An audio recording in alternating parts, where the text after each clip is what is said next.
Okay, we are live. Dr. Rob Williams, welcome back to the Terrain Theory Podcast. Ben, Mike, it is an honor to be back with you both. And I just want to give you both a shout out.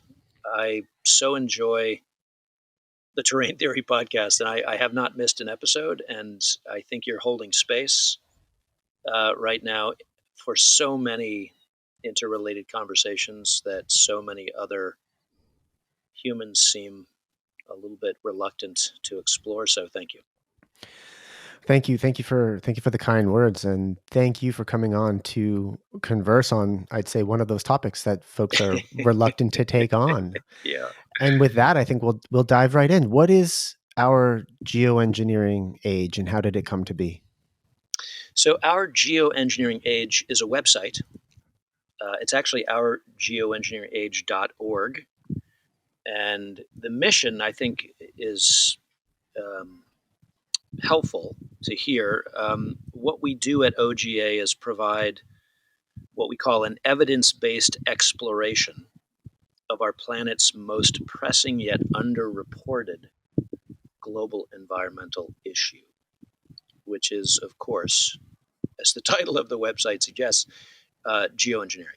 And our geoengineering age came to be when my longtime publishing and research colleague Ian Baldwin, who was the co-founder of Chelsea Green, Vermont's fiercest, I would say, and most independent publishing house, now run by Ian Baldwin's wife, Margot, for many years, Margot Baldwin. Ian began his own journey down the geoengineering road probably 8 or 9 years ago now. And Ian and I had founded Vermont Commons, Voices of Independence News Journal, way back in 2005. And we ran that for many years, and now we're online at Vermont Independent. And Ian got very interested in geoengineering and kept trying to pull me in. I was like, dude, I'm running a yak farm. I'm raising kids. I'm teaching. I'm doing this other thing that you and I started, Vermont Independent. It's like, no, I don't have the bandwidth. I don't have the headspace. We're all familiar. Mm-hmm. And he was very patient with me. We're both lifelong environmentalists and environmental historians and sky watchers, as I imagine you both are. And so one day he sent me like a 60-page deep dive based on his couple of years of writing about geoengineering called The Sorcerer's Apprentice, which, of course, he was playing around with a famous animated Disney film featuring Mickey and those runaway broomsticks, you may recall. And, The Sorcerer's Apprentice is a metaphor for what happens when our wishes come true and things get away from us. And I think Ian has felt from the beginning like that metaphor aptly describes geoengineering. So one thing led to another, and Ian and I built OGA around a conversation and a research project between the two of us, but also involving a couple of other really, I would say, brilliant humans. One, a nuclear geochemist named J. Marvin Herndon, Dr. Herndon, who's out in San Diego and has run his own research lab there for, almost, I think, more than 4 decades now. And a Dr. Mark Whiteside in Florida, who runs Florida's largest countywide public health initiative down in the Florida Keys. He's actually based in Key West, but he oversees that whole kind of part of Florida's public health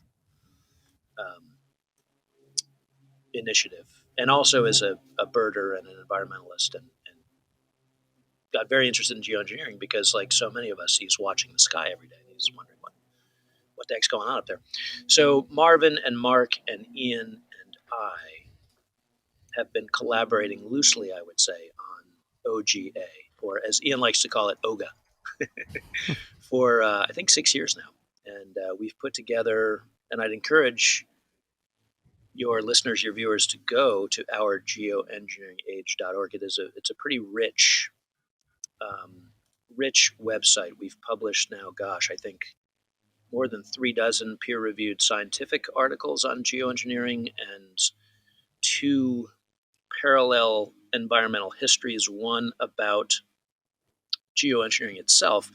The other, which is emerging, is about electromagnetic frequency energy technology and the human desire to kind of wrangle electromagnetic energy going all the way back to the telegraph in modern times, radio, television, um, and we're closing in on the present. So that is, in a nutshell, OGA, its mission, how it came to be, our research team. And the last thing I should say is that we have put together a list of resources at that site that represent, we think, the best of the best um, from multiple points of view, um, considering geoengineering, from enthusiasts of geoengineering, guys like Dr. David Keith at Harvard University, who is probably the country's most outspoken proponent of the, let's say, the civil or the civic side as opposed to the military side of geoengineering. We can use this technology to um, inject nanoparticulates into the stratosphere and block the sun's rays and cool the planet, to much more critical, I think, viewpoints on geoengineering. So there are probably 12 books there, a number of films we think are worth checking out. And I guess the very last thing I'll say by way of introduction is there's this tendency, and you both know this, to sort of play the, if geoengineering did exist kind of a game. And we start from the premise that geoengineering has not only exists, but has been underway as a very ambitious and hubristic global human project for several decades now. And there are thousands of pages of public documents and dozens of patents and, God knows how many, images on the web of, you know, people observing what the three of us have been observing up in the sky for many years now. You divide on your website, you divide geoengineering into two types. You talk about the types that are very public facing, ongoing, and then those that perhaps we don't have as much awareness over. Can you speak about those two types? Sure. Geoengineering is best understood, I think, as what we call a dual use technology. Like so many of our high tech initiatives that start with the mobile phones in our pockets, right? The mobile phones in our pockets are a military technology, military grade technology. We don't think of them that way, but that's what they are. They've got, the most recent versions have, 4 micro antennae in them that are pinging distant satellites, in a pulsed electromagnetic fashion. And, we use them to read the news and order things from, Amazon and occasionally pick up the phone and talk to people. But these are very much dual use technologies. And geoengineering is the same way. The stated purpose of geoengineering, if it were to come to pass, they say, in the civic space, is this is a technology that we could perhaps someday use to cool a rapidly warming planet. And this is the side of geoengineering. Again, back to the sorcerer's apprentice. You've got Dr. Jekyll, you've got Mr. Hyde. This is the Dr. Jekyll that is trotted out, every week in the mainstream news media. It's like, well, if anthropogenic climate change, CO2 and methane emissions get so bad that the planet continues to warm so aggressively, this might be our saving grace.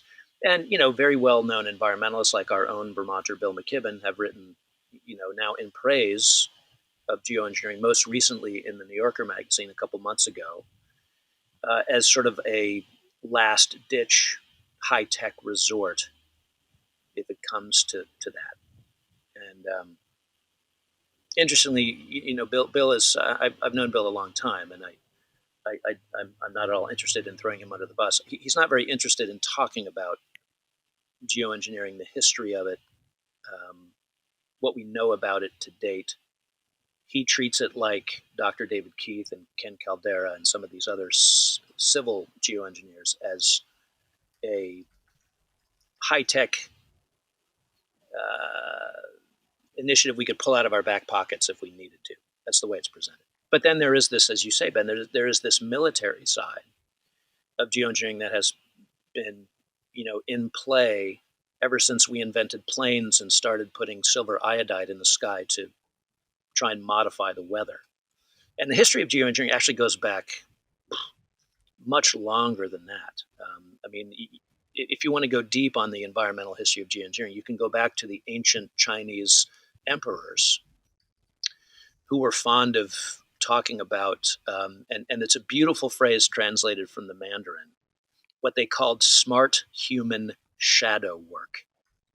And what they meant by that in Mandarin is being able to cast human desires and aspirations um, from the planet into the sky and pull down human hubris to the earth. If you know anything about Chinese history, that the emperors had what they called the mandate of heaven, meaning that as long as things worked out, they were given the gift of rulership. And one of the things, of course, that we've been concerned with for 12,000 years is whether we have enough rain to grow the crops to feed everybody. So if we can control the weather, if we can control the rain, if we can call down, at will, um, weather and climate modification, that is the ultimate power. And in the United States, to bring us up to the near present, it was Senator Lyndon Johnson who probably said it best. You probably know this famous phrase from a speech he gave in 1962. I think it was one of the Texas universities. He who controls the weather controls the world, essentially. So there's been this long-standing human hubristic impulse to want to control the weather, and I think it's extraordinarily naive uh, to think that has not been front and center for ambitious humans for a long time. Well, and we know you spoke of history and also military uses. We know, and this is public knowledge, or should be uh, better known to the public, that we were cloud seeding. We were using weather modification in the Vietnam War to try to create rain over the Ho Chi Minh Trail to slow down the supply chain. Yes, and the great um, Pulitzer Prize-winning journalist Seymour Hersh broke that story as a young man. Yeah, it was called Operation Popeye, as you may know, and yeah, Hersh broke that story right after he broke the My Lai massacre story. U.S. Marines, torching the village of My Lai, and some people say My Lai, in Vietnam, and kind of putting the whole joint to torch, and all the people involved too. Yeah, so you're right, and there's a really wonderful film, and if it's all right, I'll just throw out a couple of Please do. resources as we flow here. There's a really brilliant film called Frankenskies. You can watch it on YouTube by a geoengineering activist named Matt Landman. And what Matt does in the film, it's 3 or 4 years old now, and this is at our resource page, but he kind of takes you on this historical journey from the 1950s up until the near present, and he just names one after the other all of these operations that the U.S. military was running to try and control the weather, to modify the weather, and then ultimately the climate. And the Operation Storm Fury and Operation Popeye. It's a long list. we couldn't do it justice here, but the point is that this idea of weather and climate modification has been, at the center of the U.S. military and geopolitical agenda for 70, almost 80 years, and not just the U.S., of course, but other nations' governments are on the record. China, Russia, the the sheikdoms in the Middle East. Like in Saudi Arabia, if you have enough money and you want to get married, you can make it rain on your wedding day if you want. You just got to hire the right company. And yet, in in the mainstream narrative, this is still conspiracy theory. Yes. Oh, that oh so What's the Odious right word? phrase. Odious.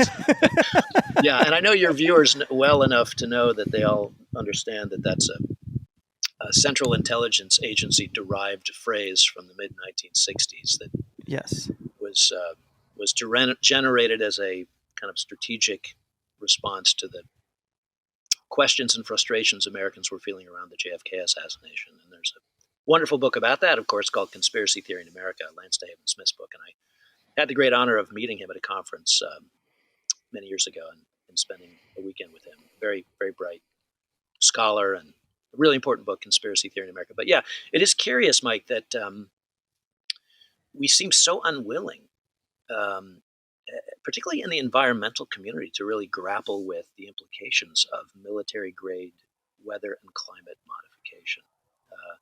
It is a real conundrum.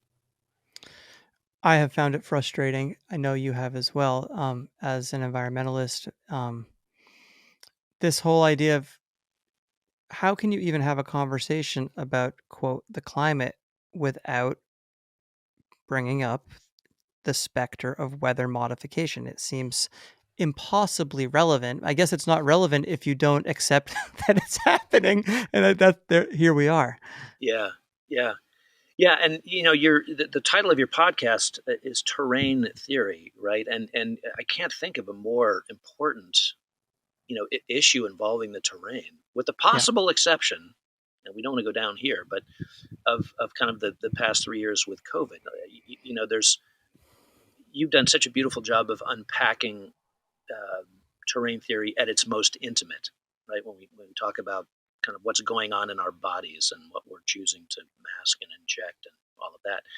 What's so interesting about geoengineering, I think, is it's the counterpart to that conversation that's happening all around us. And the really insidious thing about geoengineering from an environmental perspective is it has the opposite effect of what we think of as traditional weather modification efforts, which were designed to try and make it rain. Geoengineering actually has the opposite effect. It's designed to impose drought and desiccation on the landscape, which is horrific. And the state of California, Right. sort of because of the way weather travels across North America, California kind of gets our weather before we do, if you will. And Marvin Herndon, who I mentioned earlier, has spent 4 decades on the coast of San Diego, watching and researching and tracking all of this. And he's been watching geoengineering play itself out for 40 years on the West Coast as the weather travels, prevailing westerlies coming across California. And California gets the weather that we do before we get it here on the East Coast. And just watching the skies move from this beautiful cerulean blue to a much more milky, silvery, whitish hue as geoengineering has taken hold. Well, let's dive into that. So the Skywatchers are asking what the heck is going on up there, and you mentioned that it's having the opposite effect and creating drought and desiccation. What is going on up there? So think of geoengineering, the functional nature of geoengineering. Think of it in 3 phases. I call them pump and jump and dump. The pump is about the chemistry of geoengineering. So what's happening up there, as best as we can figure out, is, as David Keith and Ken Caldera and the geoengineers like to talk about, we're seeing the laying down of nanoparticulate metals, not in the stratosphere, which is way high up, miles high, but in the troposphere, which is that layer between the Earth's surface 6 miles up. So the troposphere is kind of the lower atmosphere. And again, anybody who's paying attention and looking up can see this on any given day, wherever they may be. So those nanoparticulate metals ionize the atmosphere. It's like turning the atmosphere into a battery. Why do we want to do that? We can talk about the reasons behind geoengineering in a moment, but understand for now this is chemistry. We put the nanoparticulates in the atmosphere, we ionize it, And then second, we jump it. This is the physics, where physics comes in. Once we ionize the atmosphere, we can begin to use electromagnetic energy to try and manipulate weather and climate. And your readers or your viewers and listeners are probably familiar with the HARP pilot project in Gakona, Alaska. HARP is an acronym. It stands for High Altitude Active Auroral Research Project, HARP. And this was decades ago the building of a phased array antenna system to basically generate and then direct electromagnetic frequency energy at an ionized atmosphere to try and play with moving around weather and climate. What's possible when we ionize with the pump and then we use this EMF technology to jump that batterized, if you will, atmosphere. And then the third is the dump. It's the unfortunate environmental consequences of what happens when nanoparticulate metals are regularly put into the atmosphere. In the troposphere in particular, down low, they all come down in the form of rain, snow, hail, whatever it may be. And this is why we're seeing elevated levels of nanoparticulates in our soil, in our air, in our water, coating the trees. These so-called wildfires in California that are raging out of control, and veteran firefighters have said we have never seen forests burn so hot and with such intensity as we have been seeing the past couple of years. When nanoparticulate metals come down from the lower atmosphere and coat the trees week after week, they dry out the trees begin to die, and they basically are turned into metallic coated timber, or tinder, I should say. And again, this is we've documented this quite extensively at our geoengineeringage.org. Marvin has been out in the field for years now, working with scientists and field biologists, and there are a lot of other people as well who have been doing this work. So I think that's that 3-phase process in brief. I think helps us make sense of the environmental consequences of geoengineering. We pump and we jump, and then comes the dump. And Rob, yeah, go ahead. Rob, what are the metals? What are these nanoparticulate metals? And can you speak a little bit more about the health consequences? Yeah, sure. So we're seeing, among others, we're seeing elevated levels of aluminum, of barium, of strontium, of manganese. We have a theory. This is Marvin's theory that these nanoparticulates that are being sprayed are derived from the burning of coal in electric power plants. We call this the coal fly ash hypothesis. Coal fly ash is the residue that is left after coal is burned. It's the most toxic, nasty stuff that you end up with. And I think we're down now to just over 200 coal-fired electric plants in the United States. We've seen a rapid decrease in the use of coal, which is a good thing, I would say, for generating electricity. But all that coal fly ash has to go somewhere, and as best as we can figure out, one of the places coal fly ash seems to be going is being deployed into the atmosphere. And again, this is a theory. We feel like we have pretty good proof to back it up, and we've written about this and published about it at OGA, and others have as well. What would be nice is if the environmental and scientific community were to step up and join us in our efforts to try and figure out exactly what the heck is going on here. Because, to your question, Ben, obviously this has dramatic negative environmental consequences on all living things: the birds, the bees, the insects, the trees, and of course, humans as well. Well, you mentioned the desiccation or the drying out of the trees. Can you speak a little bit more about the consequences to some of the animal life, and then also us humans and our exposure? Yeah. So if you think of geoengineering as a form of particulate pollution, right? Any dis-ease brought about by too much particulate matter in the atmosphere is going to be dramatically amplified. geoengineering. So that's any respiratory virus, let's say.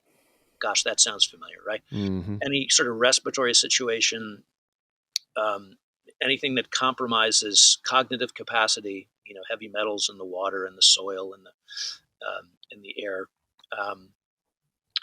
We're seeing dramatic die-offs, as everyone knows, in honeybees, in bird life, and this is all, of course, being blamed on CO2 emissions, Mm-hmm. and, greenhouse gases, which again seems extraordinarily unscientific and naive when you look at this ongoing these ongoing geoengineering projects that have been with us for decades now, and really have ramped up, I would say, in the past couple decades, as far as we can tell.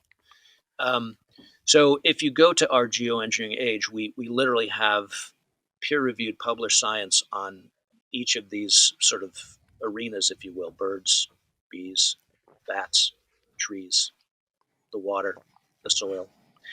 And I should mention here, there was a brilliant citizen scientist, a Californian, by the name of Rosalind Peterson.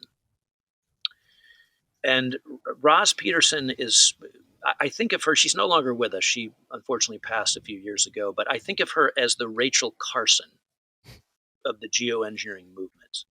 Your viewers, listeners, no doubt know Silent Spring, Rachel Carson's, famous kind of critique of the chemical industry and DDT. And so Rosalind Peterson, in brief, she got her degree in field biology at Sonoma State University, just north of San Francisco, graduated in 91, and then for the next several decades was a crop loss adjuster for the state of California, which meant she spent every working day driving around the state, meeting with farmers who had suffered crop losses for whatever reason.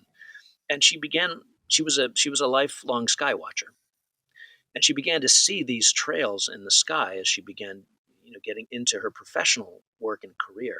And she really took an interest in what was going on up there. And she was one of the first to really begin to systematically measure soil samples, water samples, document the dying of the forests in the 1990s and early aughts. And she's a true sort of American hero. And unfortunately, she was not able to publish a full-length book before she died. But she did found two nonprofits, both of which are still going: California Skywatch, I think in 2002, and the Agricultural Defense Coalition, I think in 2006. And I've written two historical papers about her because I won't bore you with the story, but I inherited her entire collection of environmental resources through Marvin and Ian. And I spent a whole year and a half combing through them and putting together these two papers at OGA that really kind of honor her and honor her legacy. And it would be a fascinating book to write someday. And I hope somebody, if not me, somebody does it. But I think what Rosalind Peterson demonstrated is sort of true citizen science. Like, she was on the ground.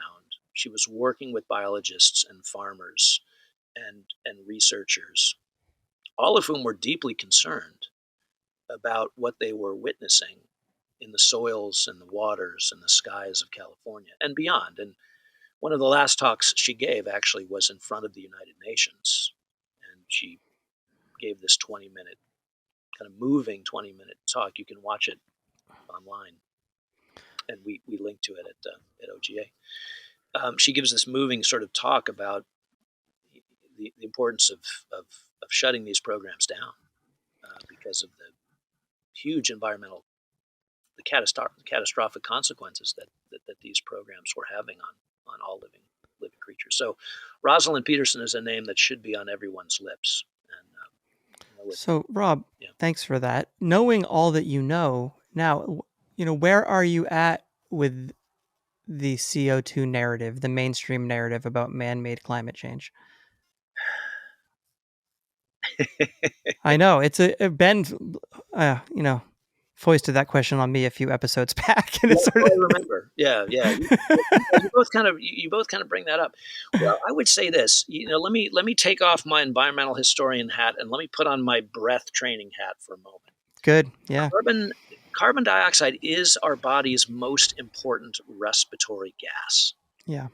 It appears in the human body in 100 times more levels than oxygen does, because carbon dioxide performs incredibly valuable functions for all living creatures. In mammals, carbon dioxide helps trigger our breathing, number one.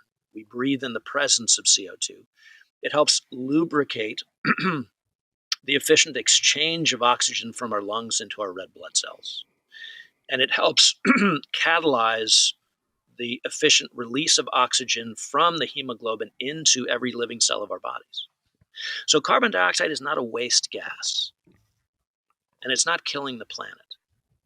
And we really need to we really need to call that out. Yeah.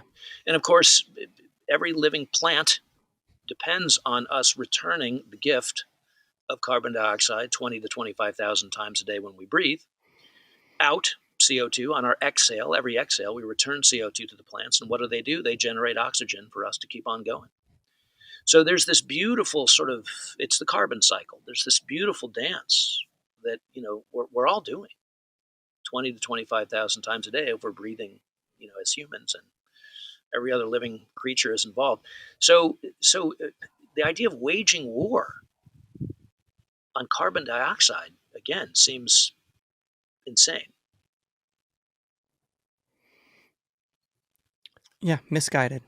Yeah. Or a scapegoat. And that seems to be the playbook these days, is to create boogeymen to hang all of our complaints on. And they've served to be massive distractions from what's actually right in front of our eyes, which are these stripes across the sky. Well, that's right. And to bring it back to terrain theory and the COVID narrative, right? I think we saw with COVID a form of narrative capture, if you will, that viruses are causing dis-ease. And we're seeing that in the environmental climate change conversation. A single greenhouse gas, or a couple, right? Carbon dioxide, methane, are causing climate change, right? It's this mechanistic reductionist germ theory equivalent, right, in the global environmental conversation, and it's not helpful. Right. Well, and it's I think it's staggering to the three of us that many of our fellow environmental, ecologically minded friends and neighbors aren't seeing it for what it is, because there's very little discussion of, I mean, you hear some of it, but like the role that the pesticide industry is playing in decimating our ecologies, the role that plastic is playing in decimating our ecologies, and what this podcast is about, the role that these nanoparticles are playing. Um, you know, I guess the pun is not the pun, but the wordplay has been made that there is certainly man-made climate change, but it's very intentionally done and directed by the military, it seems, or HARP, or whatever these organizations are. Do you know who they are? Do we know who they are? Who's behind this? Yeah, this is a very challenging question, because in the United States, conversation about weather and climate modification went underground in the late 1970s, when the United Nations ushered in a treaty called the Environmental Modification Treaty, ENMOD for short. And what ENMOD essentially stated was that no country signing this UN treaty,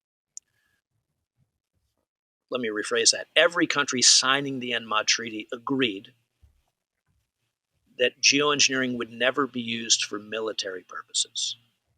Now, notice I'm choosing my language very carefully here, because these kinds of treaties are written by lawyers, and lawyers are smart. So, of course, when you sign a treaty that says you'll never use geoengineering for military purposes, you leave open the door to civilian and non-military uses. And of course, what better justification for non-military civilian use of geoengineering than to keep the planet cool, right?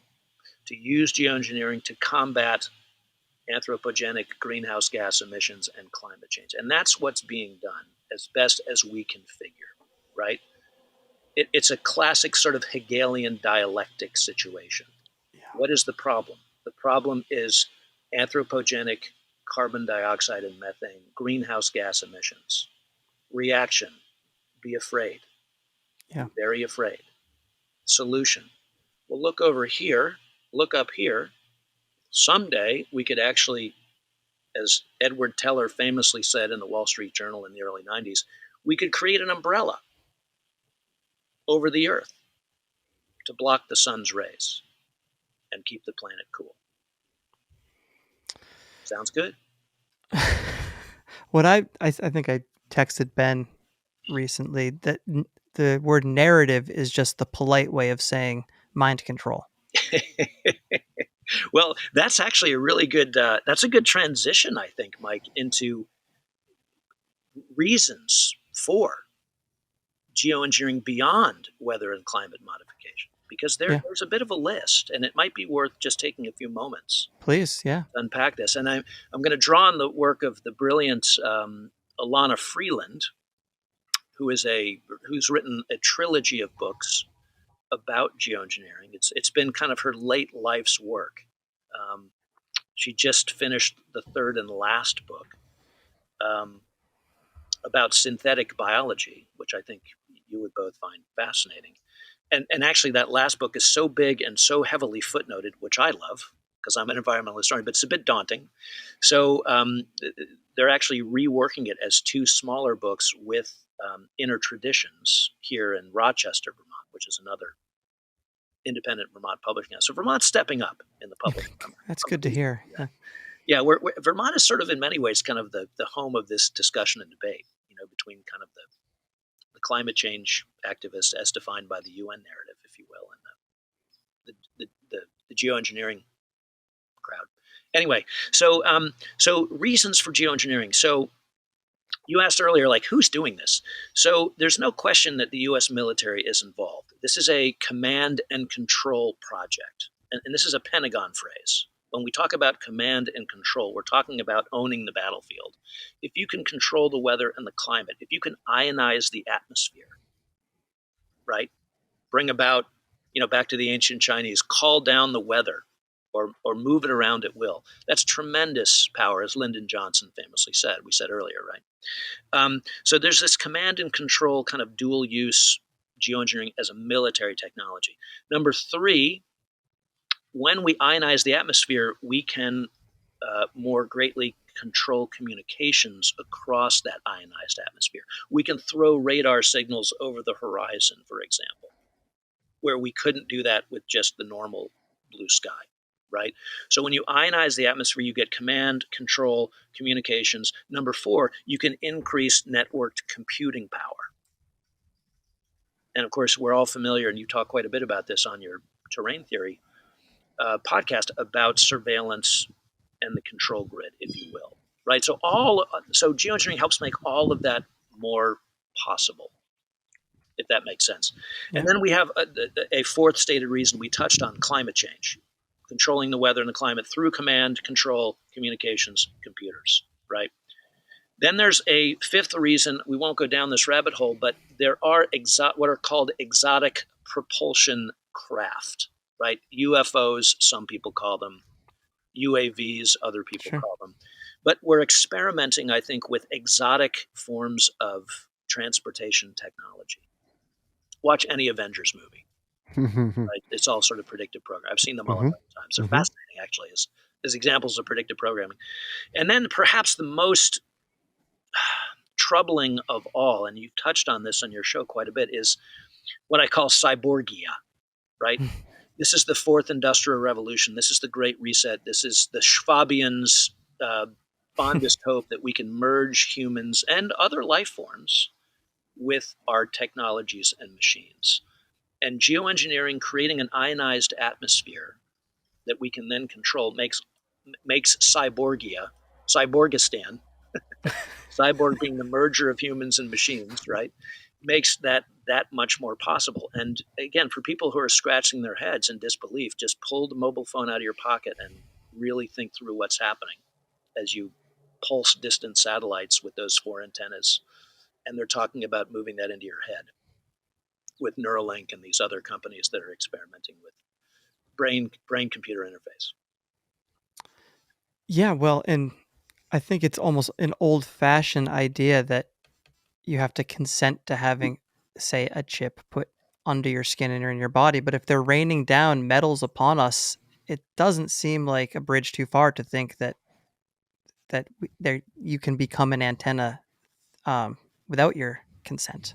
Well, that's right, and perhaps the world's most important journalist, if he's still alive, Julian Assange, who was the co-founder of WikiLeaks, Yeah. he called all of this out um, a decade ago.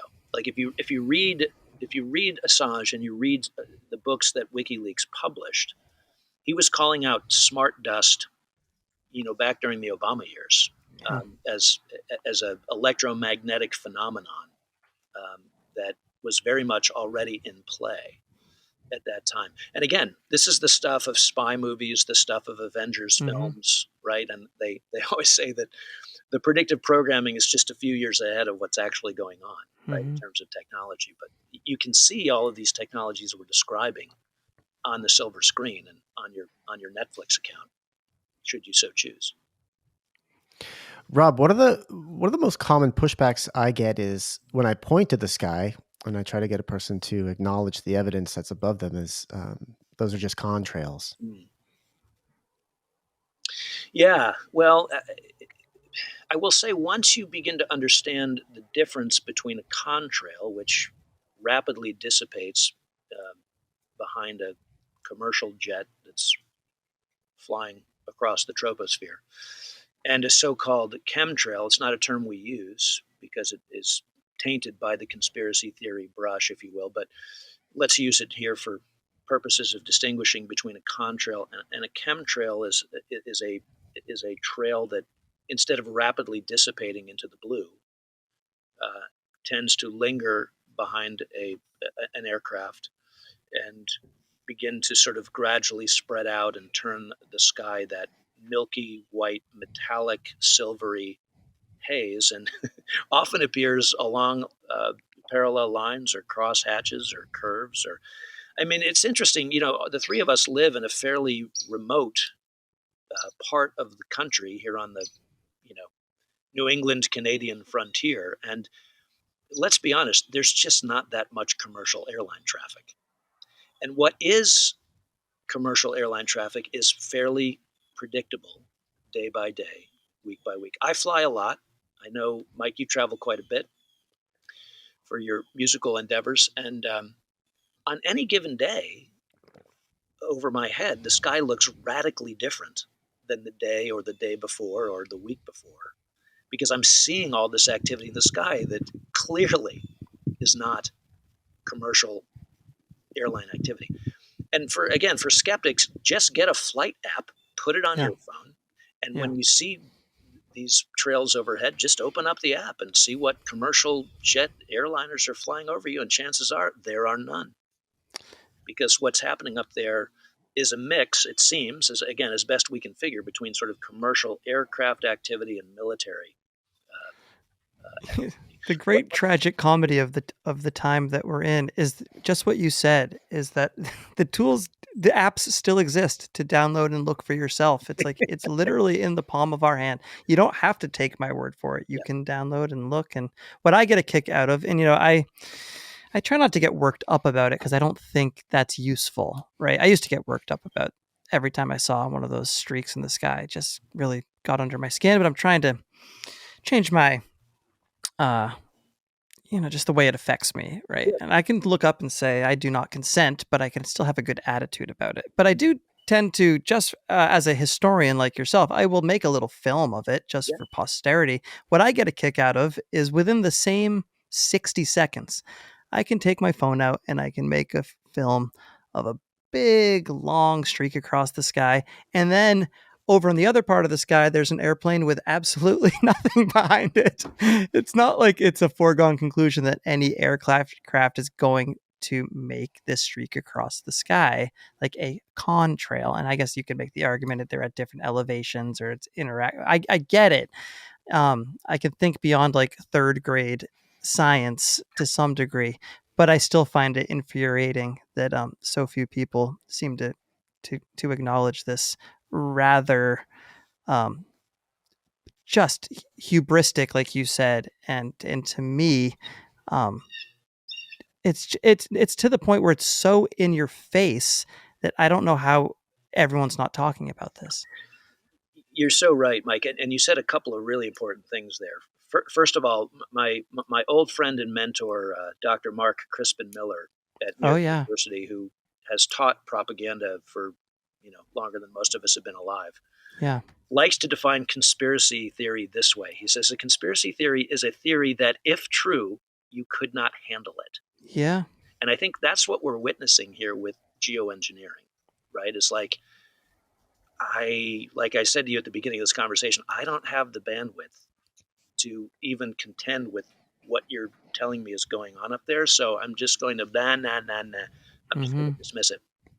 Second thing you said is so important is once you see it, you cannot unsee it.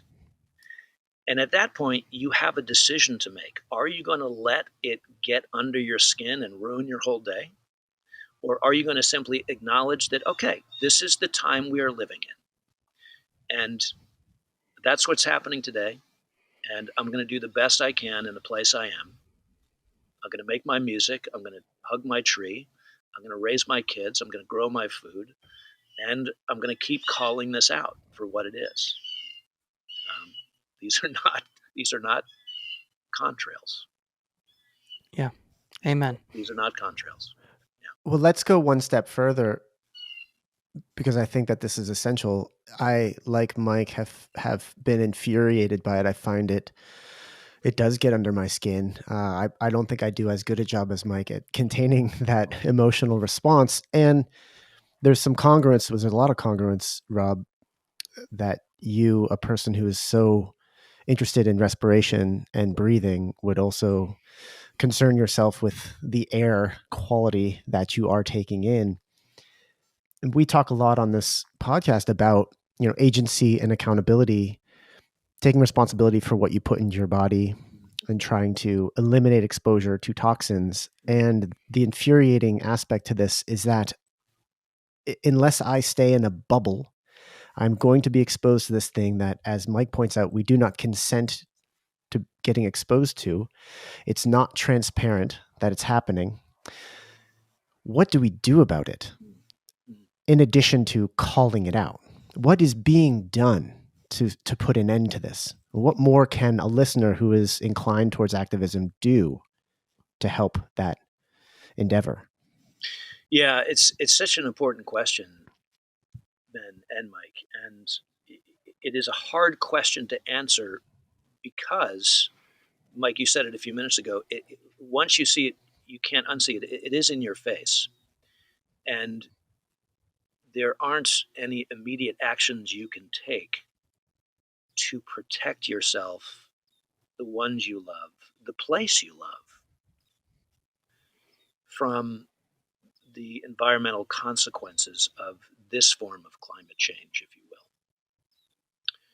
And the earth and all forms of living, breathing creation, I think, are much more resilient than we may fully realize.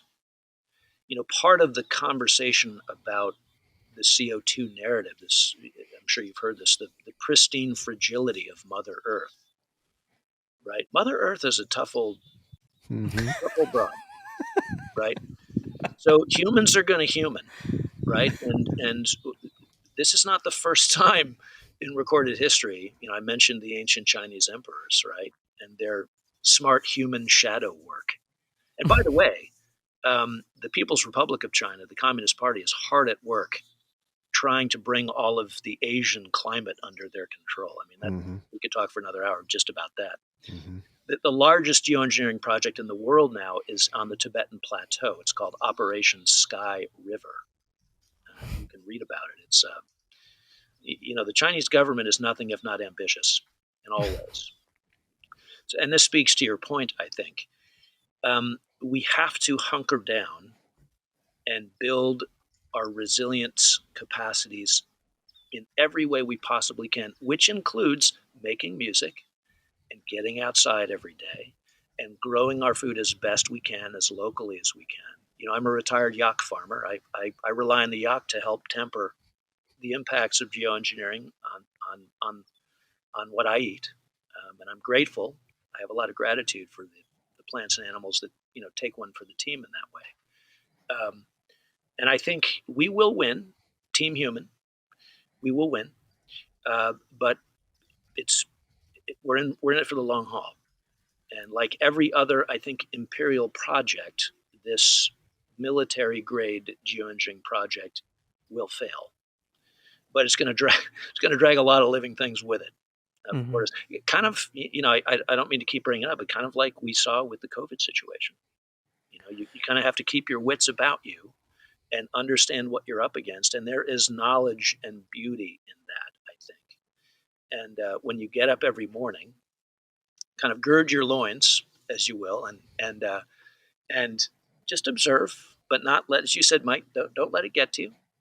Okay, they're geoengineers are going to try and ruin this perfectly nice, beautiful blue sky day, and let's see how they do. And I'm going to be out here enjoying it to the best of my ability and doing the good work.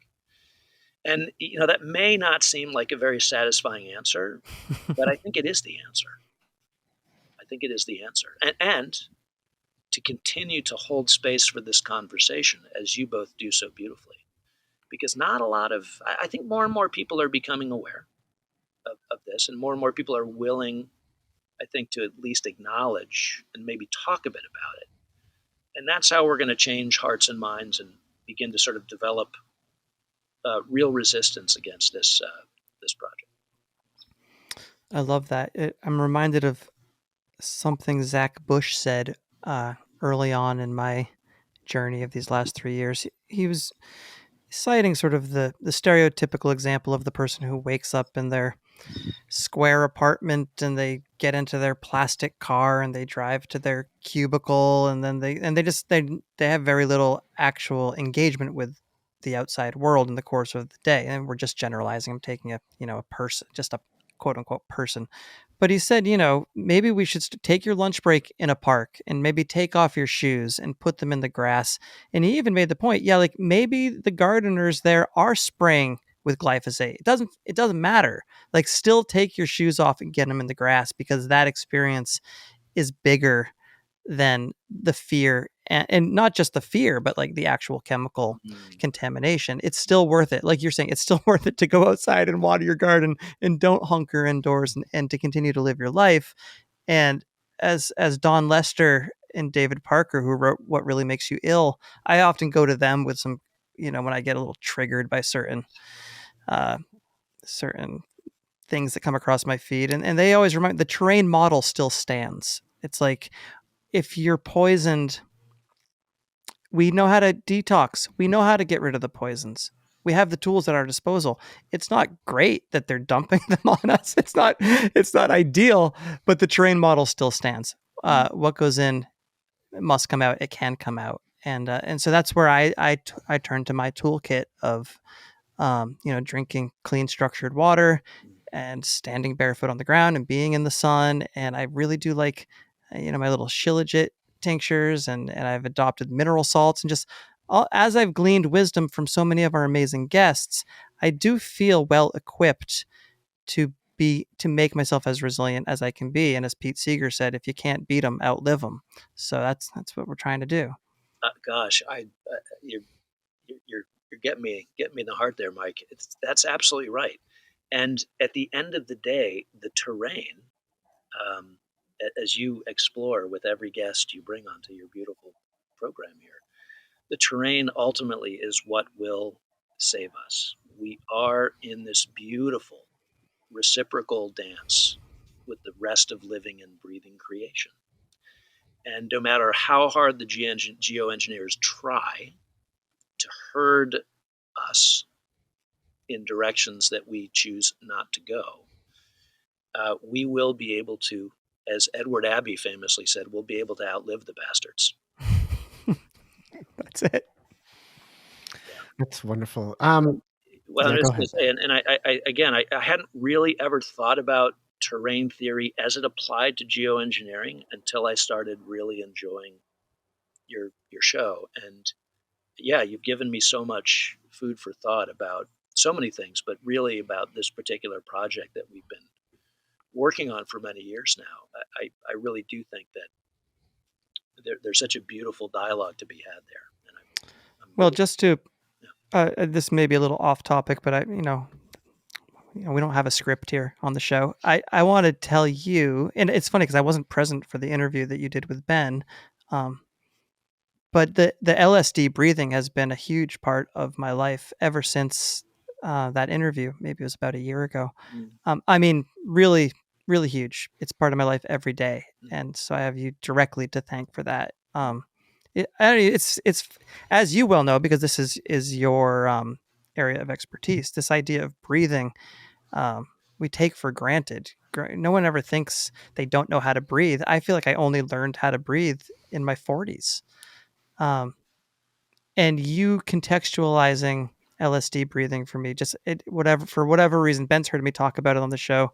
I always had this hang up on breathing, take a deep breath or long, slow breathing, and not being able to get that satisfying like hook analogy that I would use. But LSD breathing uh, really resolved a lot of the hangups that I had. So thank you. Oh, that's awesome to hear, Mike. And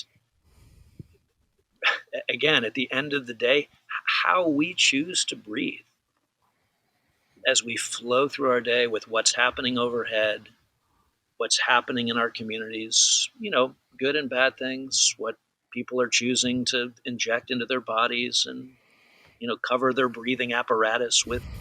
I just got back from 2 weeks travel and was reminded of what a beautiful, planet we live on and just how complicated a tribe we humans are and so ingenious. I mean, to be able to travel and meet one another and engage in these projects as we do, musical, respiratory, or Yeah. otherwise, is Yeah. just such a gift. And yeah, we at the end of the day, you're right. How we choose to show up and breathe our way through our days is it makes all the difference. And I really appreciate you saying Sure. Yeah. Well, you can't spell breathe without ether, as I like to remind myself. that. Well, and the word earth is Right. the same as the word heart Yep. when you take the H at the end and move it around.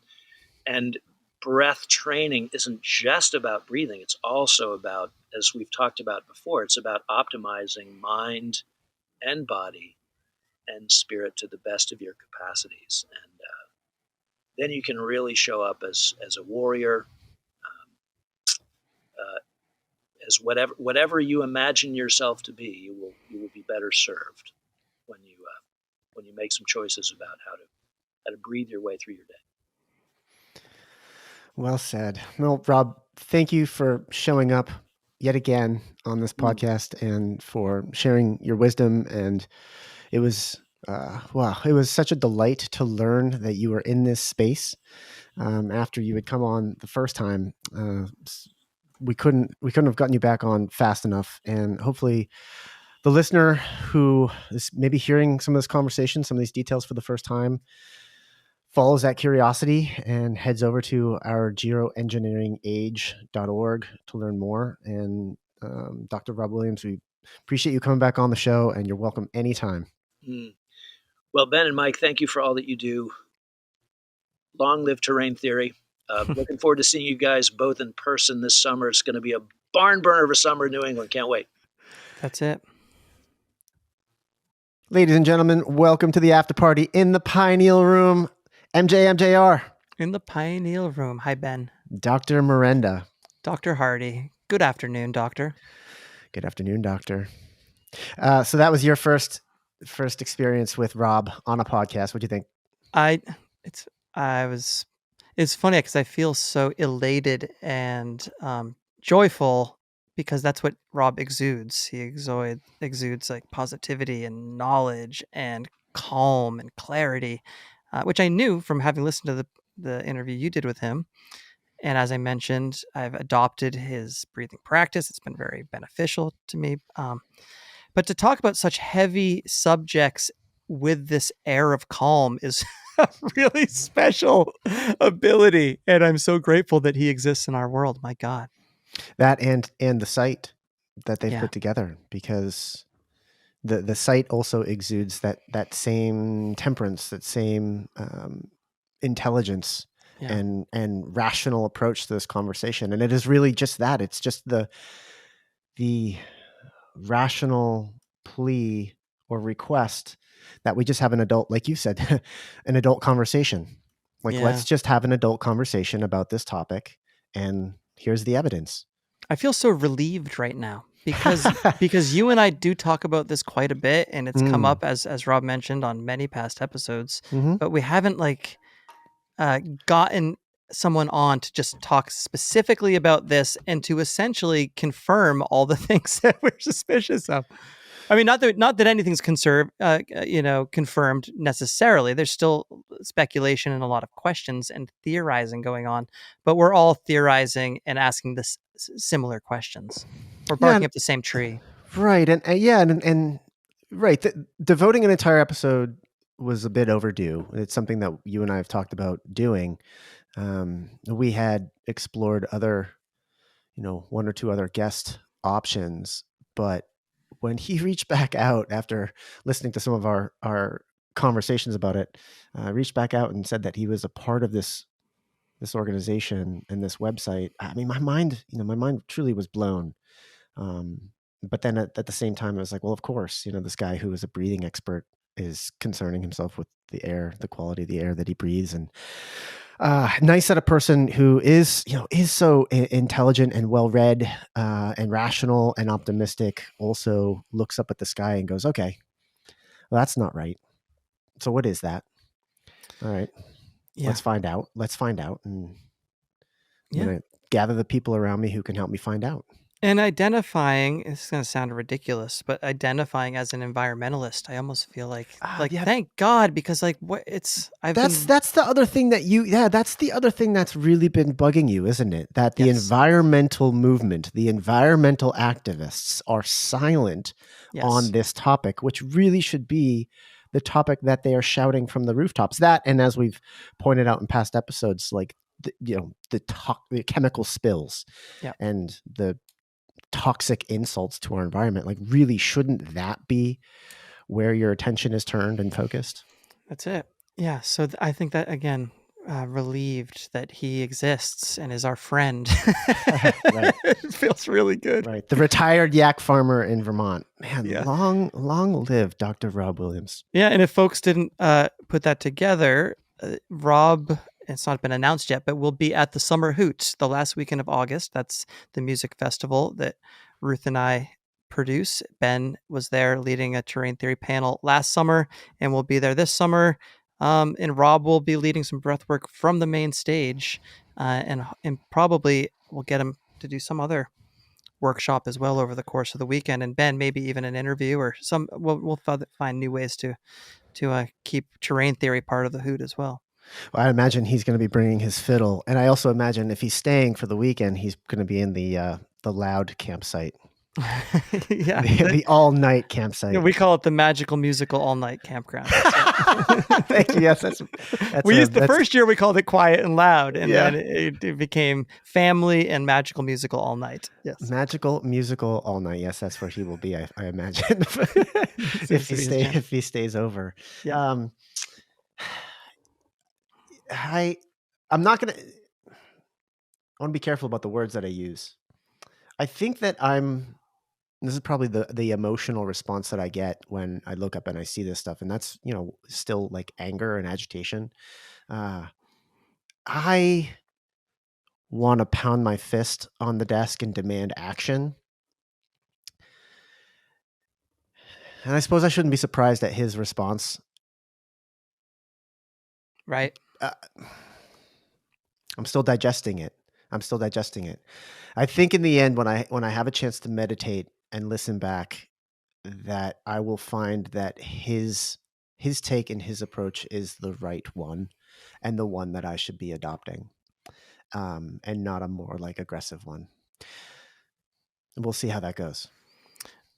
Yeah, Ben, I know it's there's some sort of Zen attitude one has to. I'm reminded of a story of I don't even know where this comes from. Like some war is raging and and bombs are falling from the sky out of planes, and there's this cellist in the square just playing her cello, Mm. and someone says like, "Why are you out here playing your cello?" And she says, "Well, why are they dropping bombs from the sky?"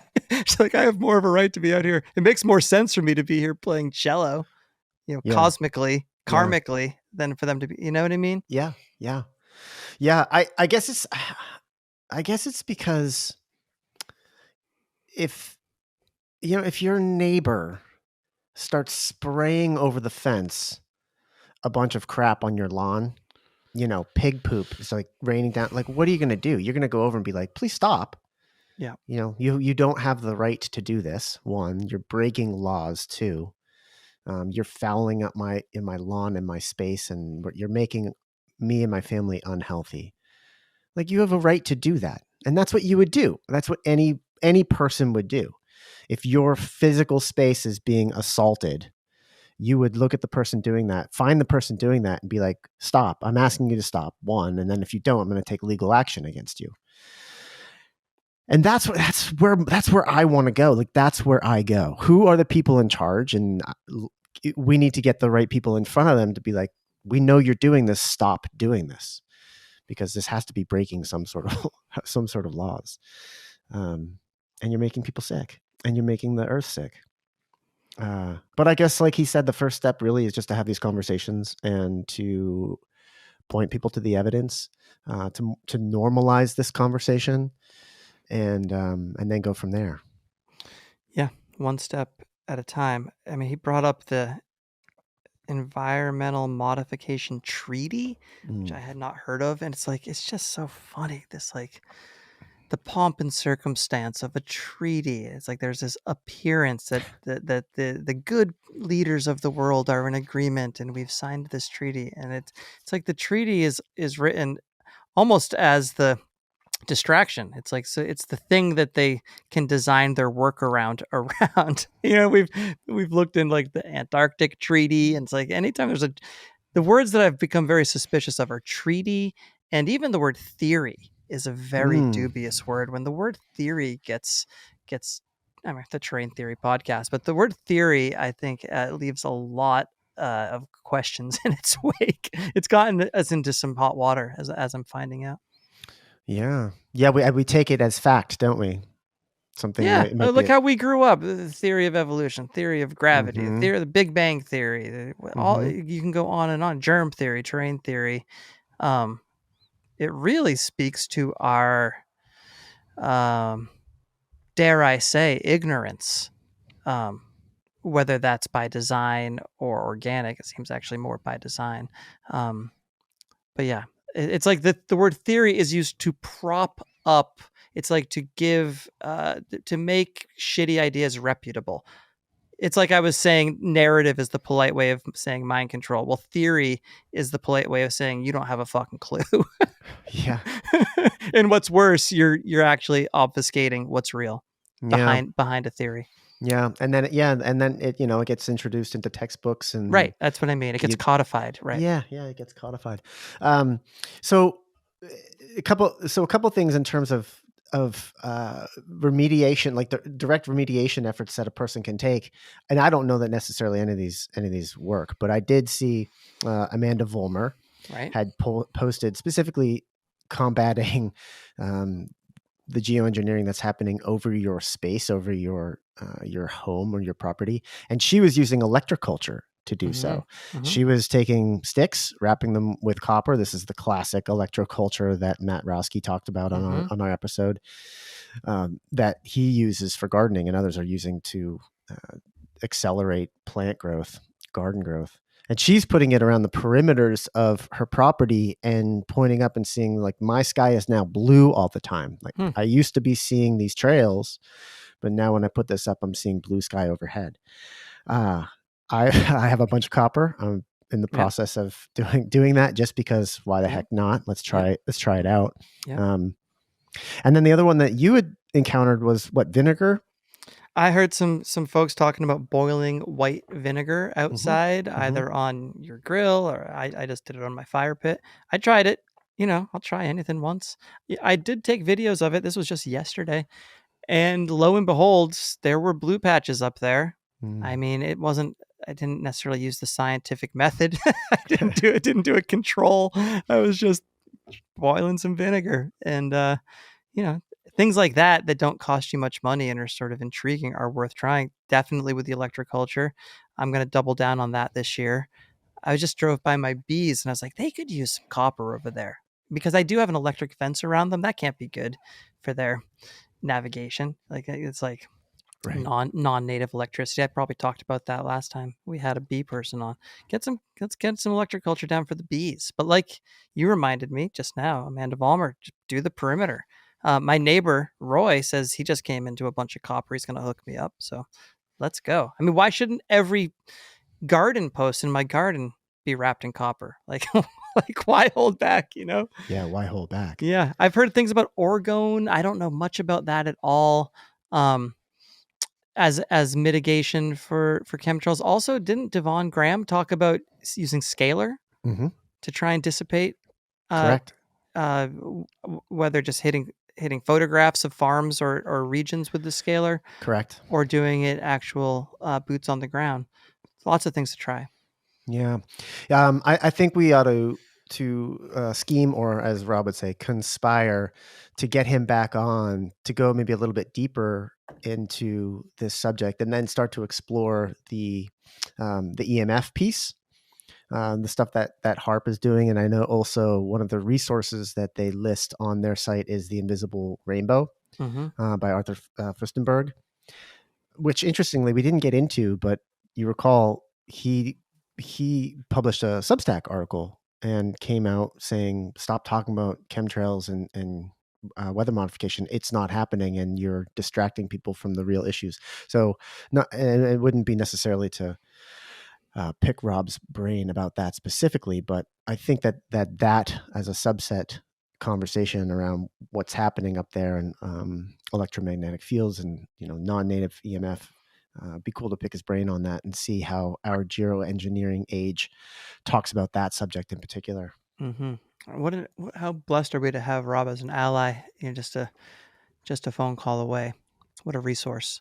What a resource! You and I are going to have to take a trip to Vermont and do a cold plunge breathing retreat with him. I know that almost happened last autumn. Yeah, we were close. Yeah. If we did have him back on, what are some unasked questions? I don't know, Ben. I don't know right in this moment. I'm going to have to digest he just opened up a lot of resources. Like I said, going through our list here of notes, I mean, the names he dropped, the books to read, the decades old history, and which I was cognizant of. I knew about HARP and DARPA and all these things that like Whitney Webb talks about a lot, but the people who were doing the citizen scientist work back then, I'm really excited to look more into and read their work, and I think that's going to precipitate a lot more questions as I become more educated in the history of this. Yeah. Because right now I'm in a very reactionary place. I see it happening. It's emotional, like you were saying. But I think I'm going to become more articulate about it and form my own personal strategy as I become better versed in the materials. And then you'll be the one asking the questions when we get Greta on to talk about this. Exactly. Oh my God. I used to wear a Greta t-shirt. I had two of them. This was a fellow doctor. A fellow doctor. Yeah. It's really interesting. Every day holds a new surprise, doesn't it, in this space? Like new allegiances, burned allegiances. All we can do is do the best we can as individuals. It does mean a lot to hear Rob, let us know how much he loves the work we're doing. It doesn't feel like work to me. It feels like it's a pleasure to have these conversations. It feels like it doesn't feel like work. What's the opposite of work? Not joy, but like it's a gift. It feels like a gift. Yeah, well, speak for yourself. It's work trying to get you to get onto a digital calendar. That's work, ladies and gentlemen. And I also I don't do any of the post production. That's actually the work. Yeah. It's work sifting through all the links that you send me throughout the day. Catch up, Dr. Hardy. Yeah, that's I'll say that's work. It's true. It's like a chronicling of this journey. Let me ask you. I just sort of deflected your question because I didn't know what to say. What would you ask him in a follow-up conversation? I think I sort of answered. I think EMF. I'd love to get into a little bit more about the EMF piece. And there was this question I had, and this I think is probably more speculation, but if the folks who are behind this, are they doing this because they believe that the Earth is warming and that this is necessary to cool the Earth to save humans?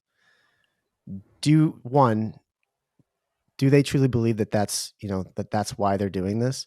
And then two, is it succeeding in cooling the Earth? Those are two follow-up questions that I would have for Rob. Is it doing the thing that they say it's doing? Right.